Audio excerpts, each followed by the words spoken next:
오늘 함께 은혜 받을 말씀은요, 여호수아 22장, 여호수아 22장 우리 30절, 34절까지 보겠습니다. 여호수아 22장 30절부터 34절. 제사장 빈누아스와 그와 함께한 회중의 지도자들, 곧 이스라엘 천천의 수령들이 루벤 자손과 갓 자손과 므낫세 자손의 말을 듣고 좋게 여긴지라. 제사장 엘리아스의 아들 빈누아스가 루벤 자손과 갓 자손과 므낫세 자손에게 이르되, 우리가 오늘 여호와께서 우리 중에 계신 줄을 아노니 이는 너희가 이 죄를 여호와께 범하지 아니하였습니다. 너희가 이제 이스라엘 자손을 여호와의 손에서 건져내었느니라 하고, 제사장 엘리아스 아들 빈누아스와 지도자들이 루벤 자손과 갓 자손을 떠나 길앗 땅에서 가나안 땅 이스라엘 자손에게 돌아와 그들에게 보고하며 그 일이 이스라엘 자손을 즐겁게 한지라. 이스라엘 자손이 하나님을 찬송하고 루벤 자손과 갓 자손이 거주하는 땅에 가서 싸워 그것을 멸하자 하는 말을 다시는 하지 아니하였더라. 루벤 자손과 갓 자손이 그 제단을 에시라 불렀으니 우리 사이에 이 제단은 하나님이 여호와께서 하나님이 되시는 증거라 함이었더라. 아멘. 맞습니다. 오늘 우리 11월 첫 주 예배의 자리에 나오신 여러분들을 주님의 이름으로 환영합니다. 하늘에 하나님이 주시는 평강과 기쁨이 여러분 심령에 가득 채워지시기를 바랍니다. 11월 달부터는 이제 위드 코로나 정책으로 우리 정규 예배 공간이 50%까지 이렇게 예배를 드릴 수 있게 됐습니다. 그리고 이제 백신을 맞으신 분들은 인원 제한에 상관없이 이렇게 예배의 자리에 올 수 있게 되었습니다. 얼마나 감사한지 몰라요. 그러나 계속 우리 코로나 방역에 집중을 하셔야 됩니다. 마스크를 좀 계속 쓰셔야 되고, 또 손 소독이나 발열 체크를 이렇게 꼼꼼히 하셔야 되고, 아직 우리가 교회에서 예배는 드리지만 점심 식사는 아직 하지 못하도록 되어 있습니다. 여러분 이 점 양해의 말씀을 드리겠습니다. 여호수아 22장은 이스라엘 백성들이 모든 전쟁과 정복을 다 마친 다음에 일어난 그런 사건이 되는 것이죠. 12지파가 땅을 이렇게 분배받은 다음 후에 여호수아가 세 지파 루벤과 갓과 므낫세 반 지파를 이렇게 부르게 되는데, 여러분 거기 22장 1절 2절을 한번 읽어보겠습니다. 22장 1절과 2절 한번 읽어봅니다. 시작. 그때 여호수아가 루벤 사람과 갓 사람과 므낫세 반 지파를 불러서 그들에게 이르되, 여호와의 종 모세가 너에게 명령한 것을 너희가 다 지키며 또 내가 너에게 명령한 모든 일에 너희가 내 말을 순종하여, 이렇게 되어 있습니다. 이제 여기 여호수아가 부른 세 지파, 어디 지파예요? 루벤 지파, 또 갓 지파, 므낫세 반 지파. 그러니까 정확하게 얘기하면 두 지파 반이 되는 겁니다. 두 지파 반. 이 세 지파를 여호수아가 부르게 되는데, 이 세 지파는 어떤 사람들입니까?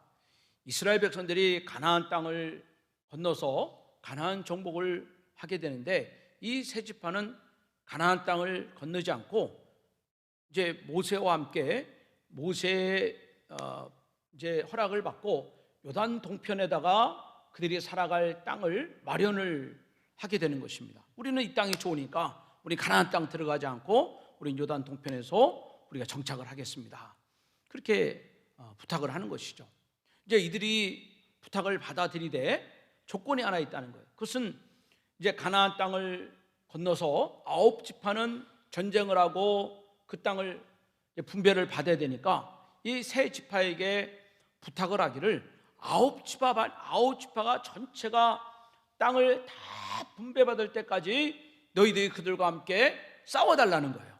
그리고 모든 지파가 땅을 다 분배받은 다음에 너희들이 다시 너희 땅으로, 너희 고향으로, 너희 가족들에게 돌아가라 하는 이런 얘기를 듣게 되는 거예요. 그 세 지파가 그 말을 받아들입니다. 그 말을 받아들여서 그들이 함께 이제 요단강을 건너서 요단 서편에 가서 아홉 지파를 위해서 7년 동안 싸우는 일을 계속하게 되고, 이제 그 일이 다 맞춰진 다음에 이제 이 세 지파와 아홉 지파가 안식을 누리게 되고 이들이 자기 고향으로 돌아가게 되는 거예요.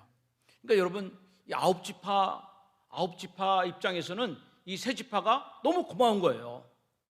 자기 땅도 아닌데, 자기가 살아갈 집도 아닌데 자기 형제들 위해서 싸워준 것이 얼마나 고마운 마음을 갖겠습니까? 또 이 세 지파는 자기들이 할 일을 다 했다는 거에서 이제 무거운 짐을 이제 벗게 되는 것입니다.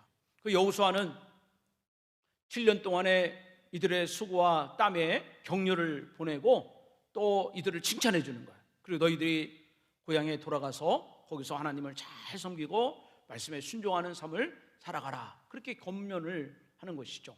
그리고 이 세 지파에게 빈손으로 돌아가지 않고 어떻게 해요? 이제 노력한 모든 탈취물들 가운데 일부분을 이들의 손에 안겨주는 것입니다. 이거 가서 너희 아이들에게 나눠줘라, 너희 살림에 보태서라, 너희 아내들에게 나눠줘라, 그러면서 큰 살림 보따리를 선물로 안겨주고 이들로 하여금 돌아가게 되는 거죠. 참 몇 가지는요, 이게 얼마나 서로 이렇게 감사와 또 격려와 또 서로의 노고를 이렇게 치하하는 아름다운 그런 자리가 됐는지 모릅니다. 그렇게 해서 잘 모든 것을 잘 이제 마치게 된 것이죠. 그런데 오늘 이제 여호수아 22장에서 생각지도 못한 이런 일이 벌어지게 된 것입니다. 이 세 지파가 돌아가면서 요단강 가에 이르러서 그들이 무슨 이유인지 몰라도 단을 쌓게 되는 것입니다. 이 요단 서편에 있는 사람들은 이미 실로에 장막을 치고 이제 거기서 단을 쌓는 일을 하고 있었단 말이죠. 그런데 그와 동일한 단을 요단 동편에 있는 세 지파가 동일하게 단을 쌓게 되고 아홉 지파가 그 소식을 듣는 거예요. 동편에 있는 사람들이 단을 쌓으려다는 그 이야기를 듣고 이스라엘 다른 지파가 그 이야기를 듣고 불끈 화를 내는 것입니다. 이 요단 서편에 있는 사람들은 생각하기를 저들이 하나님을 거역하고 그리고 우상을 숭배하기를 원하는 목적으로 단을 쌓았다 하는 그런 오해를 하게 되는 거죠. 그리고 그들을 내버려둘 수 없다 이렇게 생각하고 이제 그들을 치기 위해서 전쟁을 준비하는 거예요. 이게 말이죠, 방금 전만 해도 참 수고했다, 고맙다 서로 끌어안고 눈물로 성별을 하고 그리고 감사의 표시를 했던 이 지파들이 금세 적들이 된 것입니다. 무엇 때문에 그랬죠? 단 쌓는 것 때문에 적이 된 거예요.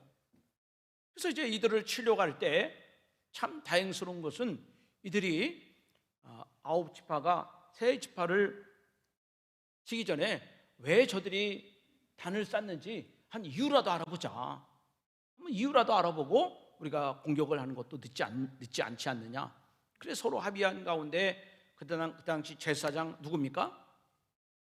제사장 빈누아스와 그리고 아홉 지파에 한 사람씩 대표자를 보내서 그 세 지파에게 보내는 것이죠. 그 이야기가 오늘 이렇게 쭉 기록이 되는데, 자, 여러분 거기 15절, 16절에 보면 세 지파를 찾아간 제사장 빈누아스가 그들에게 이렇게 질문을 하는 겁니다. 자, 15절, 16절을 같이 한번 읽어봐요. 15절, 16절 시작.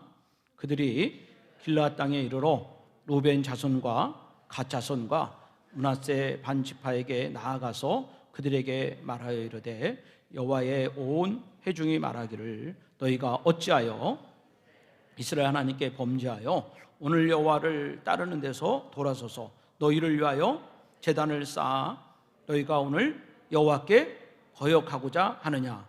그러니까 지금 이 빈누아스의 말은 이스라엘 회중들을 대변하는 얘기예요. 그 이스라엘 회중들이 뭐라 그랬어요?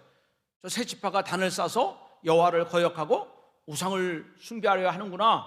이 빈누아스가 물어보는 거예요. 왜 하나님을 등지고 너희들 이렇게 우상을 쌓는 제단을 짓고자 하느냐?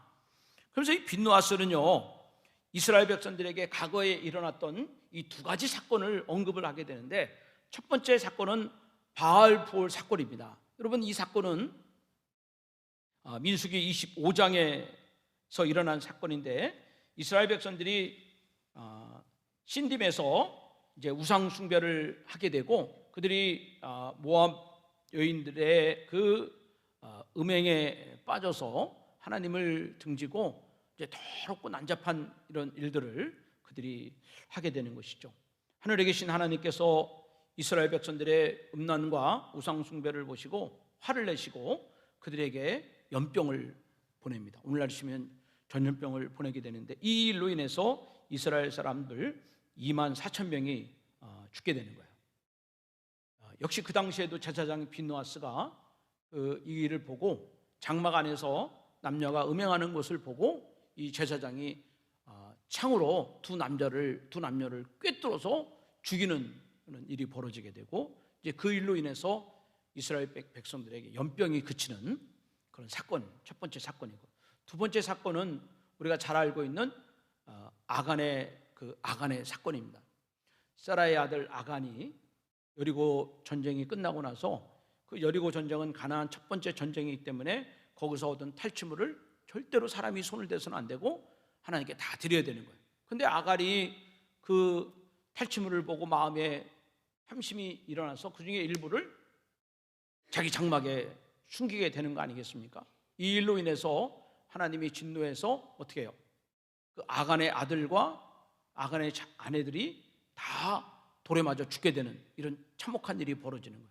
그 골짜기가 무슨 골짜기라고 했어요? 아골 골짜기. 아골 골짜기에서 돌에 맞아 죽고, 그뿐만 아니라 아간 한 사람의 죄로 인해서 이스라엘 백성들이 그 다음 전쟁, 무슨 전쟁이죠?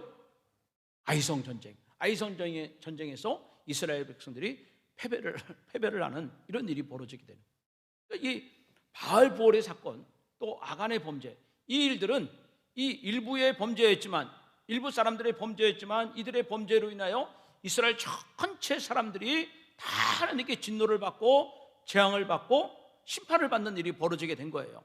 그러니까 비록 세 지파가 우상 숭배를 하게 되더라도 그것이 세 지파의 죄가 아니라 이스라엘 온 회중에게 임하는 하나님의 큰 벌을 이 빈누아스와 온 회중들이 두려워하게 되는 것입니다. 그러면서 이것을 그치라는 거예요. 당장 제단을 헐어버리고 우상 숭배하는 것을 그치라, 그렇게 이야기를 하는 것이죠. 자, 이 빈누아스의 이런 오해가 담겨있는 이런 걱정이 담겨있는 말을 듣고 이 세 지파가 빈누아스에게 또 다른 지파 대표들에게 얘기합니다. 그 오해다, 오해. 우리는 우상 숭배를 위해서 지금 제단을 쌓는 게 아니다. 우리가 하나님을 거역하기 위해서, 우리가 하나님을 등지기 위해서 제단을 쌓는 것이 아니다. 우리는 그렇게 할 사람들이 아니다. 그러면서 자기들이 제단을 쌓는 목적이 무엇이냐 하는 것을 이렇게 변론을 하게 되는데요. 여러분 24절부터 거기 26절까지를 한번 읽어보겠습니다. 24절 보면 24절부터 26절, 우리가 목적이 있어서 이렇게 한번 해보세요. 시작. 우리가 목적이 있어서 주의하고 이같이 하였노라. 곧 생각하기를 후일에 너희의 자손이 우리 자손에게 말하기를 이르기를 너희가 이스라엘 하나님 여호와와 무슨 상관이 있느냐? 너희 루벤 자손 갓 자손아, 여호와께서 우리와 너희 사이에 요단으로 경계를 삼으셨으니 너희는 여호와께 받을 분깃이 없느니라 하여 너희의 자손이 우리 자손에게 여호와 경외하기를 그치게 할까 하며, 우리가 말하기를 우리가 이제 한 제단 쌓기를 준비하자 하였노니 이는 번제를 위함도 아니요 다른 제사를 위함도 아니라. 다른 제사를 위함도 아니라는 거예요. 다른 신에게 제사 드리기 위해서 우리가 제단을 쌓는 것이 아니다. 24절 말씀에 보면 우리가 목적이 있어서 주의하고 이같이 하였노라. 우리가 목적이 있어서 이같이 하였노라. 여러분 이렇게 한번 따라서 해보세요. 우리가 목적이 있어서 이같이 하였노라. 시작. 예, 우리가 목적이 있어서 이같이 하였노라. 세 지파가 그렇게 얘기하는 거예요. 우리가 목적이 있어서 제단을 쌓다는 거예요. 목적이 있는 제단을 쌓다. 그럼 그 일이 무슨 일이냐? 24절 이하에 쭉 이렇게 이 루벤 갓 므낫세 지파가 이렇게 이야기를 하게 되는데요. 제가 서두에 말씀드린 것지만 이 세 지파는 형제들을 위해서 죽기를 각오하고 싸운 거예요. 죽기를 각오하고 하루하루 죽음의 두려움 가운데 살아가고 있지만 하나님의 약속을 믿고 하나님의 말씀을 성취하기 위해서 그들은 온몸을 다해서 싸운 것입니다. 그리고 결국 이스라엘 12지파가 다 땅을 얻고, 그리고 이들은 다시 가나안 땅을 건너서 그들의 요단 동편으로 돌아가게 되는데, 이들이 돌아갈 때 그런 염려가 생긴 겁니다. 그런 걱정이 생긴 거예요. 뭐냐면 이 가나안 땅을 중심으로 말이죠, 요단 동편과 요단 서쪽이 갈라진단 말이죠. 우리는 이제 서울로 치면 한강을 중심으로 강남과 강북이 갈라지잖아요. 우리 전주도 보면은 이렇게 옛 도시와 또 혁신 도시, 신도시가 이렇게 또 다리를 통해서 이렇게 갈라지지 않습니까? 우리 교회도 여기 다리가 있어가지고 다리를 통해서 본당과 교육관이 또 이렇게 갈라지잖아요. 뭐 다리가 길지는 않지만 또 이렇게 갈라지는 거예요. 근데 이 세 지파가 말이죠, 전쟁을 하고 집으로 가면서 이런 생각이 드는 거예요. 우리는 이렇게 이스라엘을 위해서 싸웠고 우리 하나님을 위해서 싸웠는데 요단 서편에 있는 사람들, 가나안 쪽 사람들, 가나안 땅 사람들은 무슨 생각을 할 것인가? 시간이 지나고 세월이 지나다 보면 저 요단 동편에 있는 사람들은 우리 자손이 아니다, 이렇게 얘기한다는 거예요. 실제로 가나안 땅은 요단 동편이 가나안 땅이지, 요단 서편이 가나안 땅이지 요단 동편은 가나안 땅이 아니라는 거예요. 요단강을 건너야 되는데 건너지 않았으니까 거긴 가나안 땅이 아닌 거예요, 지역적으로 볼 때는. 그러니까 생각하기를 저 사람들은 우리 이스라엘 사람들이 아니다, 저들은 하나님을 믿는 사람들이 아니다, 그렇게 요단 서편 사람들이 이야기를 한다는 거예요. 또 우리 후손들도, 우리 믿음의 선진들은 하나님의 말씀과 하나님의 나라와 하나님의 땅을 성취하기 위해서 우리가 온몸을 다해서 목숨을 다해서 그 땅을 만들어 갔지만 우리 후손들은 그것을 다 잊어먹을 것이다. 때문에 하나님을 섬길 필요도 없고 하나님을 섬기고자 하는 마음도 없고 하나님을 섬기고자 하는 믿음도 없어질 것이다. 이것이 너무 걱정이 돼가지고 그들은 뭘 싼 거냐? 제단을 싼 겁니다. 이 제단을 쌈으로 말미암아 실로의 제단이 있는 것처럼 우리 이 동편에도 제단이 있다. 실로의 사람들이 하나님을 섬기는 것처럼 우리도 하나님을 섬기다. 실로의 사람들이 하나님을 믿는 것처럼 우리도 하나님을 믿는 하나님의 백성인 것이다 하는 것을 증거 삼기를 원했다는 것이죠. 이것이 세 지파 사람들의 간절한 마음을 담아서 이 같은 일을 행한 거예요. 이제 이 세 지파의 신앙 고백을 이제 들을 때 제사장 이 빈누아스가 참 감동이 되는 겁니다. 어떻게 저런 사람들이 있을 수 있냐?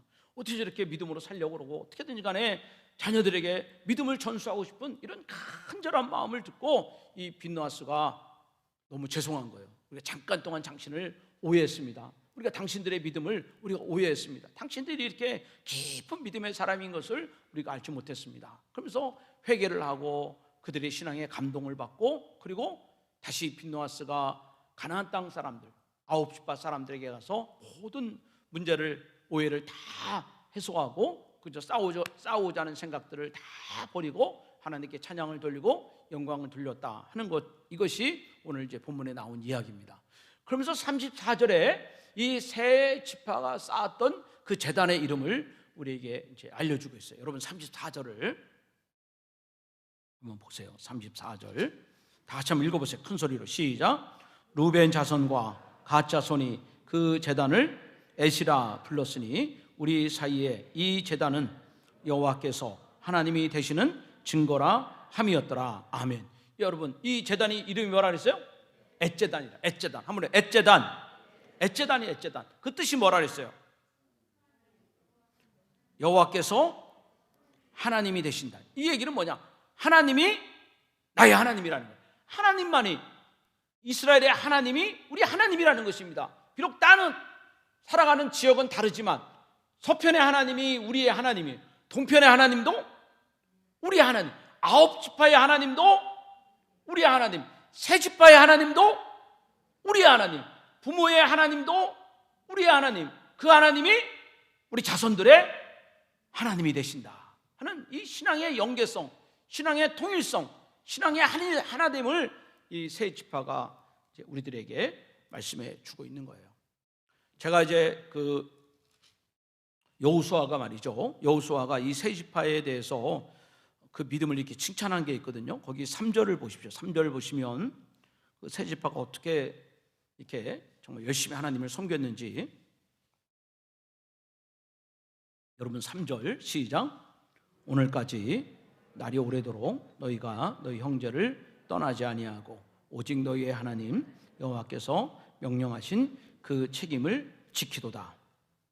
자, 오늘까지 날이 오래도록, 이 구체적으로 날이 오래도록 몇 년을 말하는 거죠? 7년 동안 7년 동안 전쟁을 같이 한 겁니다. 자기 땅을 위한 것이 아니라 아홉 지파를 위한 땅을 위해서 7년 동안 전쟁을 했어요.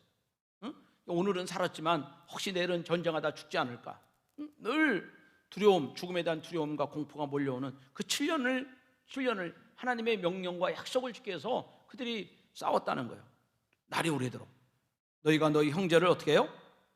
떠나지 아니하고. 얼마나 집이 그리웠겠습니까? 사랑하는 아내와 자식들이 보고 싶지 않겠어요? 그립지 않겠습니까? 그래도 떠나지 않고 그 자리를 까지 지켰다는 거예요. 7년 동안. 두려움의 자리, 그러나 그것이 약속의 자리예요. 하나님 말씀 명령하신 자리이기 때문에 그 자리를 지켰다는 것입니다. 그리고 어떻게 했어요? 여호와께서 명령하신 그 책임을 또 지켰다는 거예요. 여러분, 우리 전주일교회가 70년 동안 이 전주 땅을 지킨 거 하나님께 감사를 드립니다. 그리고 이 전주일교회를 지켜오신 또 여러분들에게 또 감사를 드립니다. 이 자리를 지키는 것, 여러분이 믿음의 자리를 지키고, 여러분들이 예배의 자리를 지키고, 여러분 선교의 자리를 지키고, 기도의 자리를 지키는 것이 얼마나 어렵고 힘이 들겠습니까? 다 살아갈 일이 바쁘고 분주하고 다 걱정 근심이 있음에도 불구하고 여러분 이 전주 땅에, 이 풍난동에, 이 전주 땅에 복음을 증거하기 위해서 자리를 지키고, 예배의 자리를 지키고, 믿음의 자리를 지키고, 여러분 선교와 전도의 자리를 지켜온 거 얼마나 힘이겠습니까? 근데 하나님께서 그것들을 다 인정하고 칭찬해 주시는 거예요. 너희 잘했다는 거예요. 너희 지킨 거 참 잘했다. 너희 지킨 거에 내가 너희를 지킨 거를 알고 있다. 그렇게 이야기를 하고 있는 것입니다. 이제 이 세 지파가 그동안은 7년 동안 7년 하루같이 그렇게 하나님의 말씀을 지키면서 힘들고 어려운 그런 믿음의 길을 잘 걸어왔는데, 이 믿음이 자기 대에서 끝나는 것이 아니라 자기 후손들도, 자기 아들, 딸들도 그 부모의 믿음을 따라 교회를 지키고, 그 부모의 믿음을 따라 예배의 자리를 지키고 기도의 자리를 지켜주기를 원하는 그런 간절함이 이 부모에게 있었다는 것이죠. 지난주 그 화요일 다니엘 기도회 4일째 강사로 오신 분이 워싱턴에서 목회하시는 그 유응렬 목사님이십니다. 나 미국에 있는 분들은 다 영어만 할 줄 알았더니 그 목사님 한국말도 잘하시더라고요. 워싱턴에서 목회하시는 분이 이제 오셔서 복음을 함께 말씀을 나눠주셨는데, 그 목사님이 말씀하는 가운데 참 충격적인 그런 이야기를 듣게 되는 것입니다. 지난 그 1월에 미국 바이든 대통령 취임식이 있었는데, 그 취임식 가운데 한 흑인 목사님이 마지막 축도를 그렇게 하게 되었다는 거예요. 그 축도했던 그 기도의 내용을 이렇게 소개를 하는데요, 이 목사님이 마지막 기도 때 예수님의 이름으로, 예수 그리스도의 이름으로 기도합니다, 그렇게 마무리를 하지 않고 어떻게 되냐면 그분은 모든 종교의 이름으로 기도합니다, 그렇게 기도했다는 거예요. 깜짝 놀랐어요. 분명히 목사님인데 모든 종교의 이름으로 기도했습니다. 아마 이제 대통령 취임식이고 또 바이든 대통령이 캐톨릭 신자입니다. 그렇기 때문에 이 목사님은 다른 종교를 갖고 있는 사람들을 배려하기 위해서 그렇게 기도를 할 수도 있겠다, 이런 생각을 갖겠지만, 사실은 이 목사님의 그 기도문 가운데 미국은 더 이상 공적으로 예수 그리스도의 이름을 함부로 사용할 수 없는 그런 믿음이 변질된 나라가 됐구나 하는 그런 안타까움을 갖게 되는 것입니다. 어떻게 모든 종교의 이름으로 기도를 드리고 있는가? 또 우리 감리교 목사이기도 하고 한 하원 의원이 1월 4일 하원 개회 기도에서 그분이 자신의 기도를 이렇게 마무리했다고 그래요. 우리의 유일한 하나님 브라마, 부처, 알라, 여러 다른 이름, 다른 믿음으로 알려진 하나님의 이름으로 기도합니다. 아멘. 이게 무슨 기도입니까? 응? 예수님의 이름으로 기도하면 됐지. 거기다가 브라만도 끌어당기고 힌두교도 끌어당기고 부처도 끌어당기고 이슬람도 끌어당기고 모든 종교를 다 모아가지고 기도를 했다는 거예요.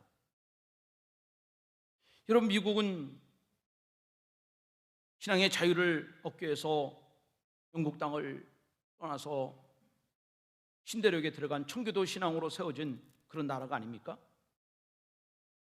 정말 예수님의 이름으로 살고 예수님의 구원으로 살고 예수님이 주신 평안과 주의 나라를 바라보며 살겠다고 고백하고 다짐했던 그런 믿음의 사람들이 세워갔던 그 공동체가 미국이라는 거예요. 근데 그 미국이 지금 그 믿음의 뚝이 무너지는 소리가 들리고 있다는 것입니다.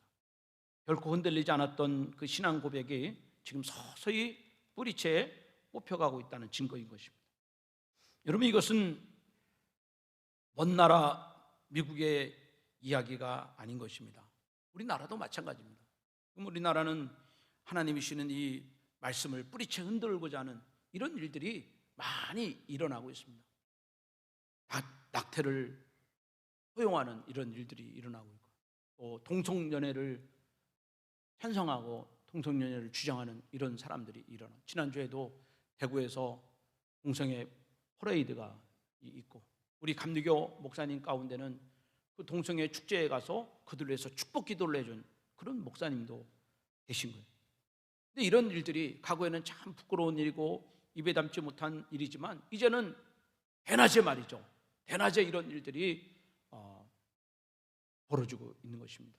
이런 모든 일들이 성경에 반대되고 하나님의 말씀을 거역하는 이런 비진리들이 이 땅을 오염해 가고 있고, 그리고 이런 것들로 인해서 우리의 자녀들이 현재 무너져 가고 있는 것이 오늘날 한국의 현실인 것입니다. 자녀들이 초등학교 때, 중학교 때, 고등학교 때 열심히 예수를 믿고 신앙생활했던 그 자녀들이 대학교를 가고 직장생활을 하면서 이 세상에 불어오는 이런 신앙의 그 유혹과 또 세상에 주는 이런 욕심과 탐욕과 음란을 이기지 못하고 우리 자녀들이 무너져가고 있는 이 시대 속에 우리는 살아가고 있는 것입니다. 여러분, 이때 하나님께서 우리 가정들에게 주시는 참 기가 막힌 그런 말씀이 한 구절이 있습니다. 여러분, 신명기 6장 한번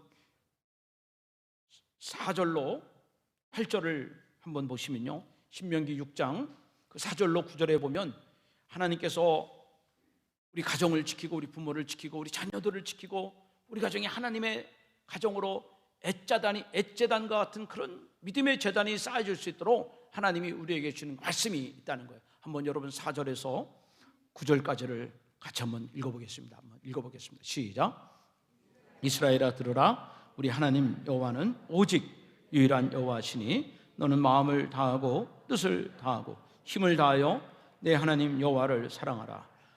오늘 내가 내게 명령하는 이 말씀을 너는 마음에 새기고 내 자녀에게 부지런히 가르치며 집에 앉았을 때든지 길에 갈 때든지 누워 있을 때든지 일어날 때든지 이 말씀을 강론할 것이며 너는 꽃을 내 손목에 매어 기호를 삼으며 내 미간에 붙여 표를 삼고 내 집 문설주와 바깥문에 기록할지니라. 아멘. 여러분, 이 말씀이 바로 애재단이에요. 이 말씀으로 우리 가정이 재단 삼아야 된다는 것입니다. 여기 성경이 우리에게 주는 말씀은 부모의 역할은 그저 자녀들을 주일날 교회 한번 보내는 것으로 부모의 영적 역할을 다했다, 그렇게 해서는 절대로 안 된다는 것입니다. 부모가 해야 될 아주 중요한 목적이 있다는 것입니다. 그것은 하나님을 사랑하고 부모가 먼저 하나님을 사랑하고, 부모가 먼저 위로 주시는 하나님의 말씀을 듣고, 부모가 먼저 하나님의 말씀을 마음속에 새기고, 그 다음에 그 부모가 사랑하는, 그 엄마 아빠가 사랑하는 하나님, 엄마 아빠 말씀이 들려진 말씀, 그 부모의 말씀에 새겨진 그 말씀을 자녀들에게 부지런히 가르치라는 것입니다. 부지런히 가르치라는 것입니다. 교회 한번 보내는 것으로 내 부모의 역할을 다 했다 생각하는 것은 이건 엄청난 잘못된 착각이라는 것입니다. 그러지 말고 부지런히 가르치라는 것입니다. 부지런히 말씀을 가르치라는 것입니다.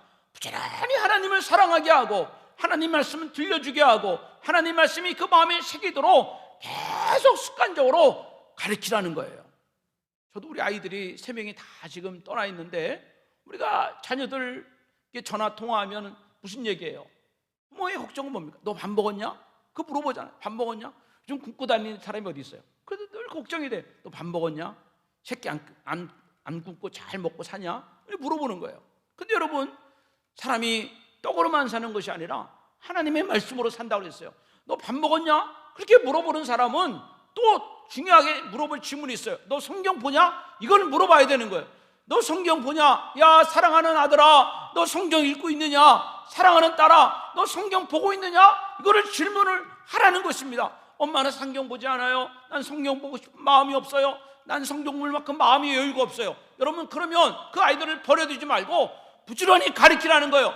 성경을 보라고, 여러분 성경을 읽으라고, 성경을 마음속에 새기라고 가르치라는 것입니다.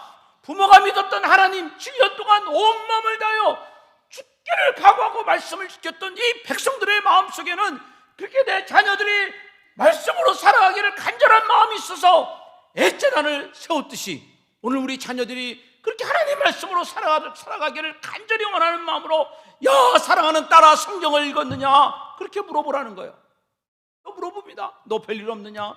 아무런 문제 없느냐? 여러분, 이렇게 물어보는 것뿐만 아니라 우리는 또 질문해야 됩니다. 너 주님과 함께 하고 있느냐? 너 주님을 생각하고 있느냐? 이렇게 물어보라는 거예요. 엄마, 나 주님을 생각하고 싶지 않아요. 엄마, 나에게 그런 말 하지 마세요. 여러분, 그렇다 할지라도 부지런히 가르치라는 것입니다.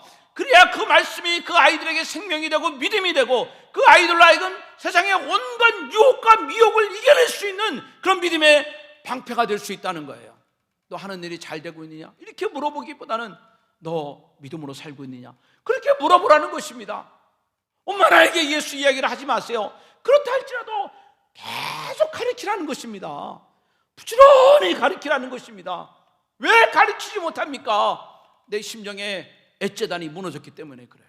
사랑하는 부모 여러분, 하나님을 정말 사랑하십니까? 사랑하는 여러분, 이 모든 것이 하나님의 은혜인 것을 믿습니까? 하나님만이 나의 하나님이라는 것을 믿음 고백을 하고 있습니까? 그러면 그 마음으로 하나님을 사랑하고 그 마음으로 우리 자녀들을 가르치라는 것입니다. 부지런히 가르치라는 것입니다.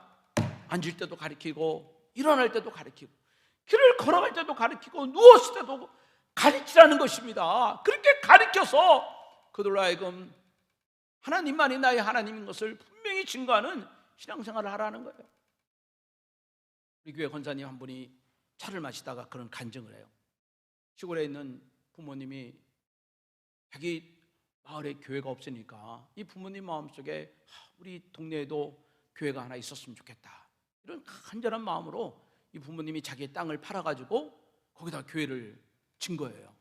교회를 짓고, 그리고 그 고등학교 된 여학생은 사시사철 엄마 따라다니면서 엄마 치마폭을 붙잡고 다니면서 이렇게 꽃꽂이를 산에서 꽃을 따다가 그렇게 예배당에 꽃꽂이를 하면서 그렇게 교회를 위해 헌신하고 봉사하는 그런 신앙생활하는 그 부모님을 그렇게 바라보면서 자기가 성장했다는 것입니다. 그러고 나서 세월이 지나고 시간이 지나면서 그 부모님이 그 자녀들 가운데 목회자가 나오고 그 가정이 복을 누리게 되고, 그 동네 주변의 모든 사람들에게 저 집은 예수 믿고 참 잘 됐다고 그렇게 칭찬받고 인정받는 그런 믿음의 가정이 됐다는 거예요.